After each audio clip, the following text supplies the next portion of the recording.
Hello दोस्तों, मेरा नाम है नितेश शुक्ला और आज का वीडियो मैं आपके लिए लेके आया हूं जो कि एक बहुत ही इंटरेस्टिंग, बहुत ही डिमांडिंग टॉपिक पर है।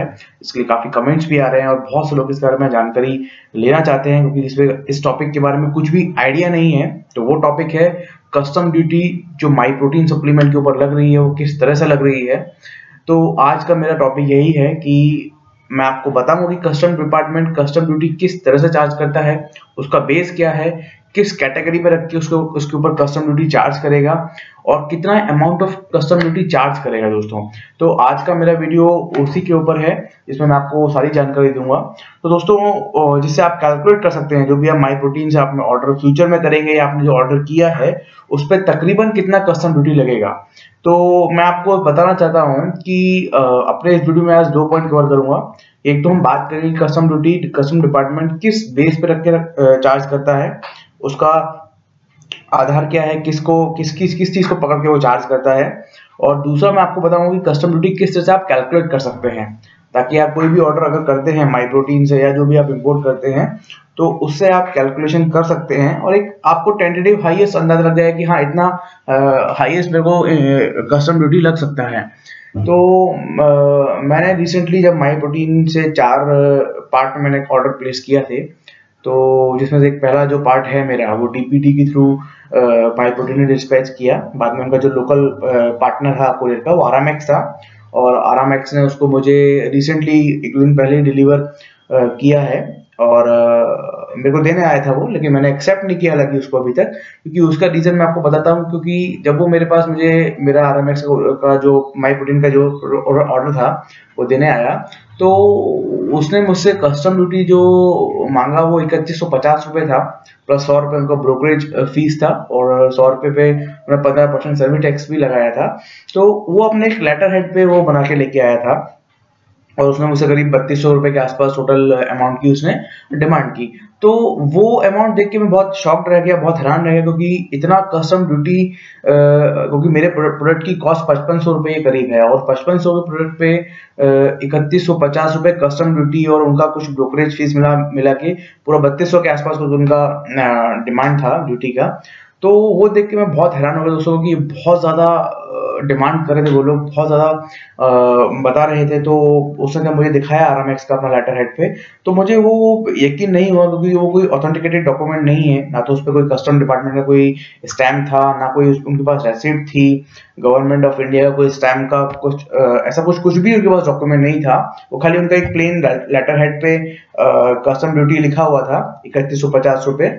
तो वो लेके आया था। तो उस टाइम दोस्तों मैंने उसको रिफ्यूज कर दिया डिलीवरी लेने से, और मैंने ये इसलिए कर दिया क्योंकि मैं पहले उसके बारे में जानकारी लेना चाहता कि एक्चुअल में वो जो हमसे मांग रहे हैं क्या वो वाकई में कस्टम ड्यूटी इतना लगा है या नहीं लगा है। क्योंकि जितना मैंने अभी देखा रिसेंटली कुछ दिनों में कि कुछ लोगों को प्रोडक्ट उनके जो मिले हैं उसमें 100, 200 या 500 रुपये के आसपास उन्होंने ड्यूटी पे किया है और कुछ ने तो किया भी नहीं है, कुछ भी ड्यूटी नहीं लगा उनको। तो ये कैसे हो सकता है कि वही सेम प्रोडक्ट या सेम कंपनी से हम कोई चीज मंगा रहे हैं उस पर हमको इतना हाई ड्यूटी लग रहा है और उसको जो भी और लोग हैं जिनको प्रोडक्ट मिला है उनको इतना कम ड्यूटी लग रहा है और किसी को लग भी नहीं रहा है।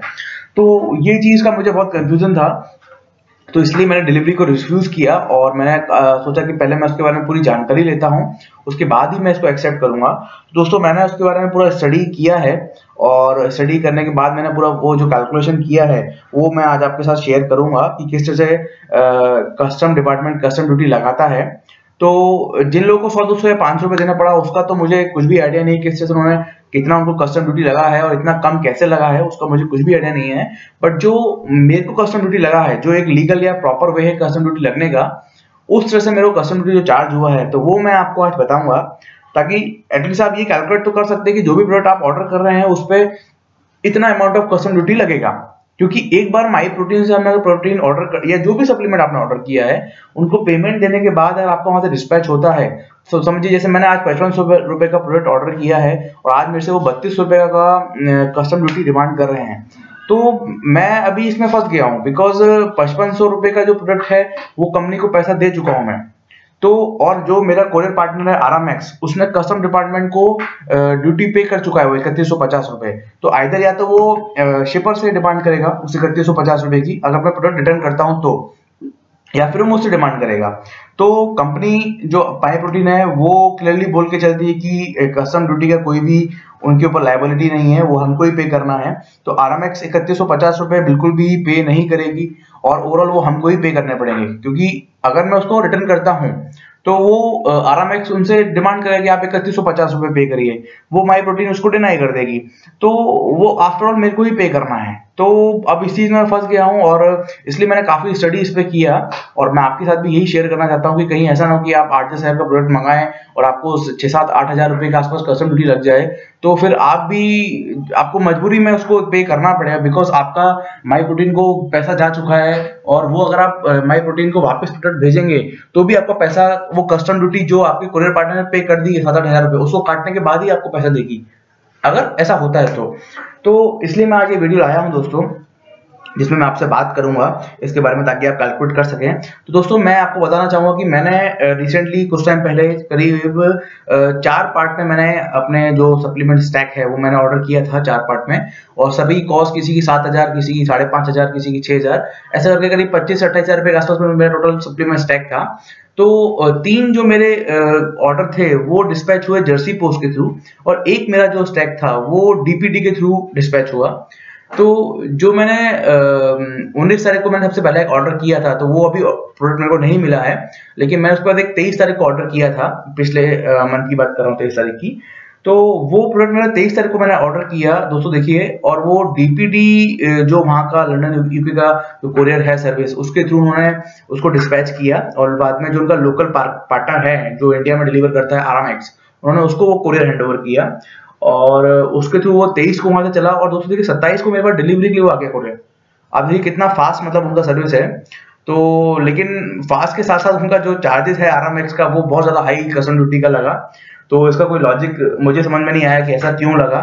मे बी अब ये आरएमएक्स आया है और आरएमएक्स का जो भी है जो शिपमेंट आता है वो प्रॉपर वे में कस्टम ड्यूटी के डिपार्टमेंट में प्रॉपर चेक होता है, क्या होता है वो कुछ भी अपन नहीं कह सकते। तो 27 तारीख को मेरे पास वो डिलीवरी करने के लिए आया था। तो अब मैं उसी बारे में आपको बताता हूँ कि उन्होंने जो कस्टम ड्यूटी लगाया तो वो किस बेस पे लगाया। मैं उसी ऑर्डर की आपसे बात कर रहा हूँ। तकरीबन 5500 रुपए के आसपास का मेरा ऑर्डर था और उस पर 3150 रुपए कस्टम ड्यूटी था, प्लस 100 रुपए का ब्रोकरेज चार्ज मिला के सब वो 3200-3300 रुपए, 3200-3250 के आसपास का कुछ कॉस्ट था। तो दोस्तों मैं आपको वो दिखाता हूँ कि आप कोई भी अपना अगर प्रोडक्ट ऑर्डर कर रहे हैं तो किस तरह से कस्टम ड्यूटी उस पर कैलकुलेट करेंगे। हाईएस्ट ड्यूटी तो आप कैलकुलेट कर सकते हैं दोस्तों, क्योंकि किसी को 100-200-500 रुपए लगा है तो वो आपकी किस्मत में है, अगर लग गया तो ठीक है, किसी को नहीं भी लगा है तो वो भी आपकी किस्मत में है। लेकिन जिनको ड्यूटी लग रहा है वो, जैसे मुझको ड्यूटी लगा 3150 रुपए, तो वो मेरे लिए बहुत एक खराब केस हो गया कि इतना ड्यूटी मैं पे करना ही पड़ेगा आखिर मुझे उसको। तो मैं आपको दिखाता हूँ उसका स्ट्रक्चर क्या है, कस्टम ड्यूटी किस से आप पे किस से कैलकुलेट कर सकते हैं। तो मैंने इस पर काफी रिसर्च की दोस्तों आप लोगों के लिए, तो आज मैं वही आपके संग शेयर करता हूँ। और मैंने बहुत सारी रिसर्च करने के बाद ही आपको ये मैं अपना वीडियो लेके आया हूँ। तो सबसे पहले मैं आपको बताना चाहूंगा कि कस्टम डिपार्टमेंट कस्टम ड्यूटी किस तरह से चार्ज करता है दोस्तों। तो वो कस्टम डिपार्टमेंट सबसे पहले मैं आपको किस तरह चार्ज करता है। कस्टम डिपार्टमेंट क्या करता है कि कस्टम डिपार्टमेंट या वर्ल्ड के जो भी कस्टम डिपार्टमेंट हैं उसके लिए एक एचएस कोड बनाए गए हैं। एचएस कोड यानी कि हार्मोनाइज सिस्टम बनाया गया है।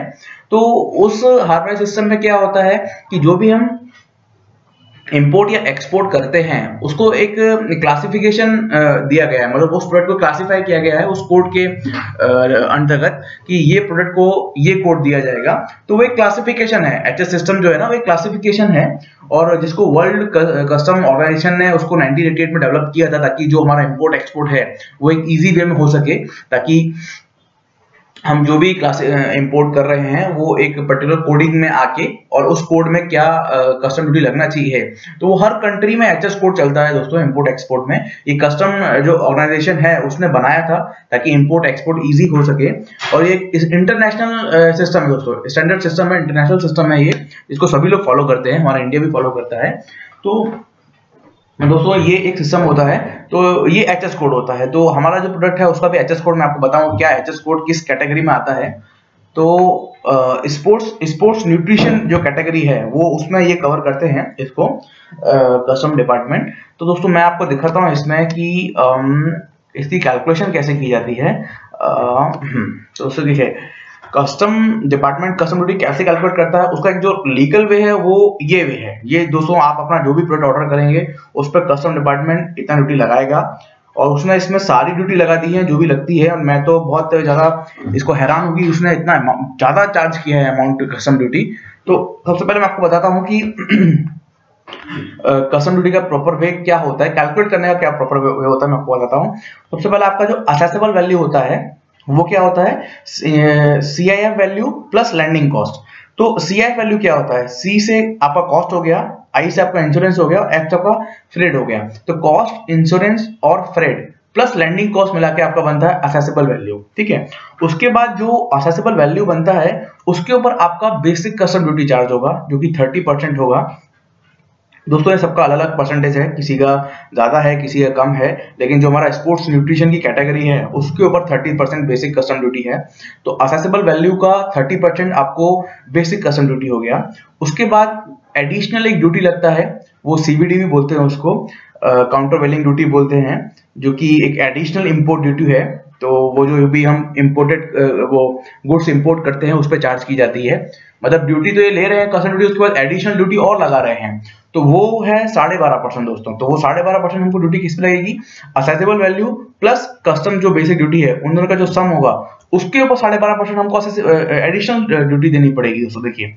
और उसके बाद फिर जो एक और टैक्स लगता है वो मैं आपको ये बता रहा हूँ कि टोटल आपका जो कस्टम ड्यूटी है वो कैसे कैलकुलेट होगा दोस्तों। तो फोर्थ जो आपका आता है वो कस्टम एजुकेशन सेस आता है जो कि 3% है। तो कस्टम एजुकेशन सेस किस पे लगता है, आपका एक तो बेसिक कस्टम ड्यूटी प्लस आपका जो एडिशनल ड्यूटी आपने पे की है उसका 3% आपको कस्टम एजुकेशन को सेस देना पड़ता है। फिर उसके बाद आपको लगता है स्पेशल CVD दोस्तों, इसके बाद दोबारा स्पेशल एक एडिशनल ड्यूटी दोबारा लगा रहे हैं जो कि है 4%। तो वो आपका असेसेबल वैल्यू हो गया plus basic custom duty plus additional duty plus custom education cess, तीनों इन चारों का सम करने के बाद उनका 4% आपका स्पेशल CVD हो गया। तो ये चारों चीज का जो भी सम आएगा दोस्तों, ये चारों चीज का जो भी सम आएगा वो आपका सॉरी चारों का नहीं, सेकंड, थर्ड, फोर्थ, फिफ्थ का जो भी सम आएगा आपका वो आपका कस्टम ड्यूटी बनेगा। तो मैं आपको बताता हूँ कि जो मैंने सप्लीमेंट ऑर्डर किया था उसके ऊपर कस्टम ड्यूटी जो लगा है उसका मैंने आपको एक एग्जांपल बना के दिया है। तो दोस्तों देखिए, सबसे पहले असेसेबल वैल्यू जो था मेरा उसका वो 5826.18 था, प्लस उसके बाद लैंडिंग कॉस्ट जो भी आपका असेसेबल वैल्यू होगा उसका 1% लैंडिंग कॉस्ट होती है। तो वो मेरा असेसेबल वैल्यू बन गया 5884.45। तो ये मेरा असेसेबल वैल्यू बन गया। अब असेसेबल वैल्यू का 30% तो हो गया हमारा बेसिक कस्टम ड्यूटी। तो देखिए दोस्तों, यहाँ मैंने इसका 30% निकाला है जो कि 1765.34 हुआ है। और उसके बाद फिर एडिशनल ड्यूटी जो हमारा लगता है इंपोर्ट ड्यूटी, वो जो 12.5% है, तो 12.5% हमारा किस पे लगेगा, accessible value plus basic custom duty का जो सम होगा जो कि 7648.78 है उसका 12.5%, तो वो हो गया 956.22। उसके बाद आपका कस्टम एजुकेशन सेस जो 3% है वो किस पे लगेगा, basic custom duty plus additional duty का 3%, तो वो हो गया 2721 रुपए का 3%, 81 रुपए 85 पैसे। उसके बाद जो स्पेशल जो CVD है वो जो कि 4% है, वो चारों का जो भी सम है, ऊपर जो हमारा असेसेबल वैल्यू हुआ वो basic custom duty, additional duty और कस्टम एजुकेशन, इन चारों का जो सम होगा उसका 4%, वो होता है 347.51 रुपीज दोस्तों। तो ये सब कैलकुलेट करने के बाद जो हमारा ड्यूटी आता है वो कितना आता है, टोटल जो कस्टम हमको पे करना पड़ेगा। तो सेकंड का हमारा कितना आया 1765, प्लस थर्ड का कितना आया 956, प्लस फोर्थ का प्लस फिफ्थ का, तो इन चारों का जब आप सम करेंगे तो बनता है 3150 रुपए 72 पैसे। तो दोस्तों यही ड्यूटी वो मेरे से डिमांड कर रहे हैं कि आपको 3150 रुपए करना है। हालांकि ये बहुत ज्यादा है मेरे प्रोडक्ट के लिए, और इतना तो मैंने एक्सपेक्टेशन किया ही नहीं था कि मेरे को इतना ड्यूटी पे करना पड़ेगा मात्र 5500 रुपए के प्रोडक्ट के लिए। और ये तकरीबन वही बात आ जाती है कि हम लोकल मार्केट से लेते हैं और फिर हमने यहाँ से इंपोर्ट किया, इतना ड्यूटी लग गया। और इसीलिए क्या होता है दोस्तों, जो भी हमारे इंटरनेशनल सप्लीमेंट हैं, जो भी हम मंगाते हैं, जो भी बड़ी बड़ी कंपनियां हैं इंटरनेशनल, तो उनके ऊपर इतना ज्यादा हाई ड्यूटी लगाते हैं, इसलिए वो इतने महंगे प्रोडक्ट हो जाते हैं। आप देखिए 5500 का प्रोडक्ट 3150 पर ड्यूटी पे कर रहा हूँ मैं, और गवर्नमेंट ने ऐसा कोई ड्यूटी छोड़ा नहीं जो ना लगाया हो, हर तरह का ड्यूटी लगाया, उस पर बेसिक ड्यूटी लगाया, उसका एडिशनल ड्यूटी और लगाया, उसका कस्टम एजुकेशन सेस भी लगाया, और उसका स्पेशल CVD लगाया। तो ये अब हमारा इंडियन गवर्नमेंट का, तो इसमें मैं कोई कमेंट नहीं करूंगा। तो 3150 रुपए दोस्तों ये ऐसे बना। अब आपके दिमाग में बात आ रही होगी कि असेसेबल वैल्यू क्या चीज है। तो असेसेबल वैल्यू दोस्तों क्या चीज होती है, मैं आपको बताता हूँ कि असेसेबल वैल्यू कैसे हम पकड़ते हैं। तो असेसेबल वैल्यू जो होती है दोस्तों, तो वो हमारा कॉस्ट होता है प्रोडक्ट का, जो भी हमारा कंपनी ने जब जो माई प्रोटीन है उसने जब वहाँ पे हमारा प्रोडक्ट डिस्पैच किया होगा, तो उसने अपने प्राइस में, क्योंकि हमारी तो इंडियन करेंसी है, उनकी करेंसी जीबीपी में है, जो कि ब्रिटिश का ब्रिटिश जो यूरो होता है, तो वो करेंसी है उनका, और ब्रिटिश पाउंड होता है, सॉरी ब्रिटिश पाउंड होता है।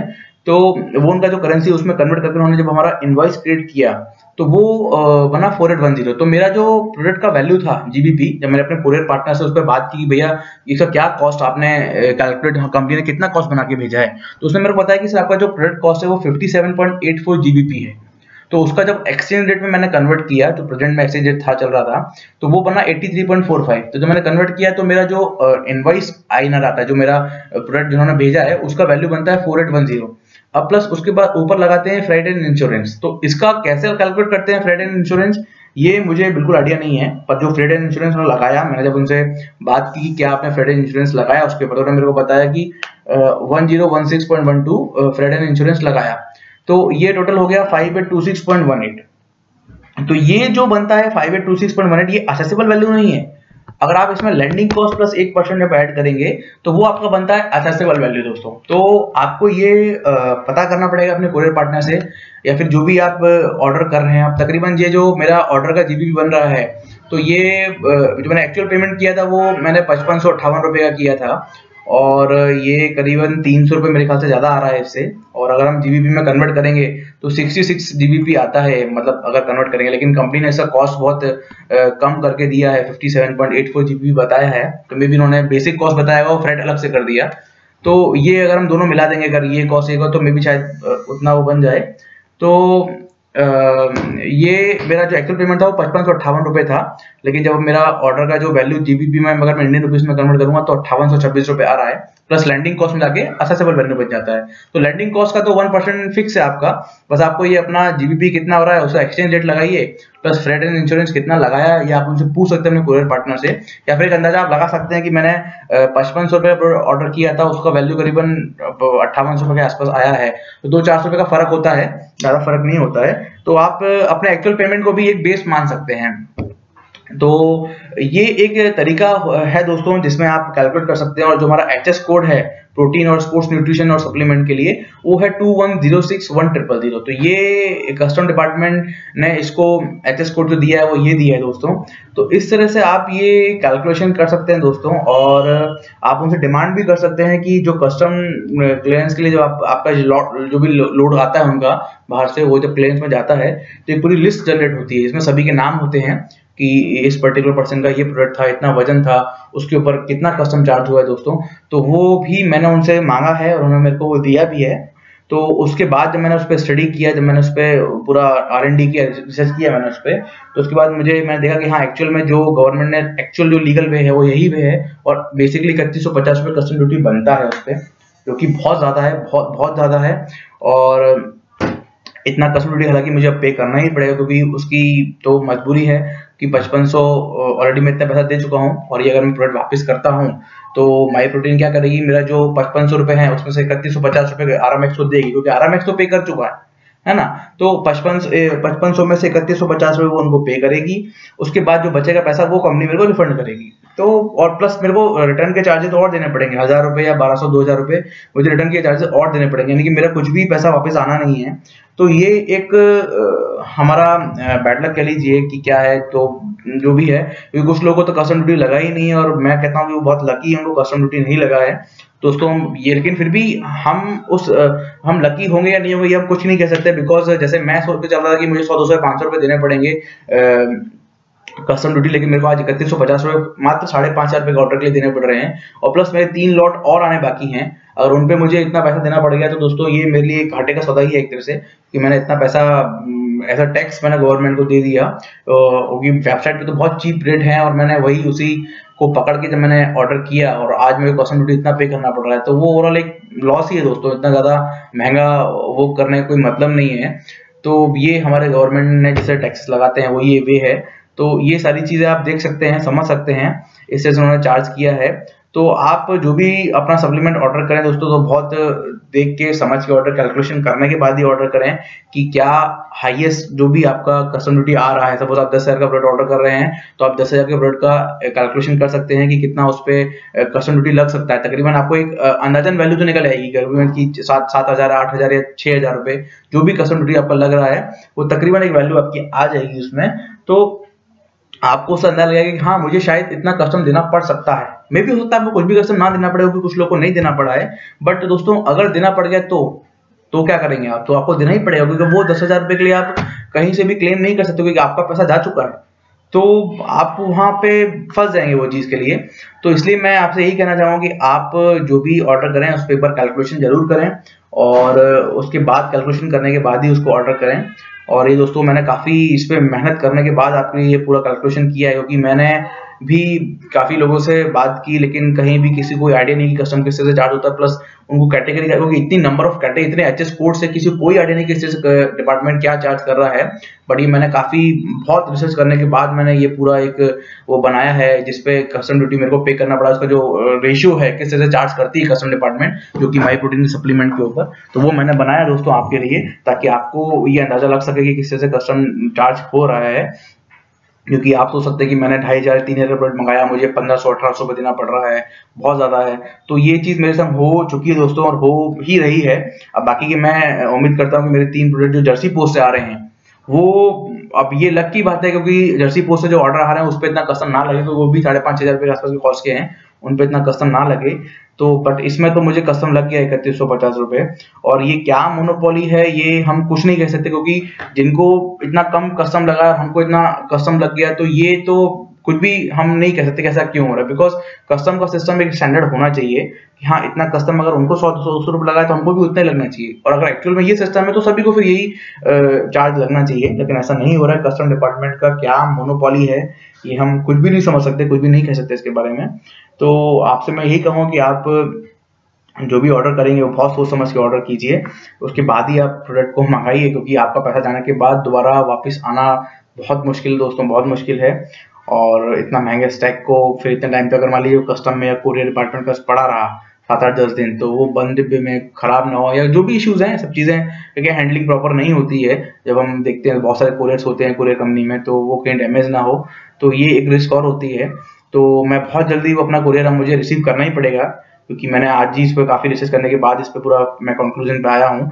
तो मैं बहुत जल्दी उस कुरियर को रिसीव करने जाऊंगा, और जब मैं बॉक्स को अनबॉक्सिंग करूंगा, तो मैंने क्या क्या स्टैक मंगाया है वहां से, तो मैं आपको उसका वीडियो जरूर बनाऊंगा, क्या क्या चीजें उसमें हैं। लेकिन कस्टम ड्यूटी फिलहाल मेरे को 3150 पे करना पड़ रहा है, क्योंकि मेरे पास कोई ऑप्शन नहीं है, फाइनली मुझे वो पे करना ही पड़ेगा। तो दोस्तों, आपका जो भी कोई आपका क्वेरी है, तो आप मुझे कमेंट कीजिए और लाइक कीजिए मेरे वीडियो को, क्योंकि मैंने आपके लिए बहुत मेहनत करके ये वीडियो बनाया है दोस्तों। और कमेंट कीजिए, सब्सक्राइब कीजिए मेरे चैनल को। थैंक यू दोस्तों।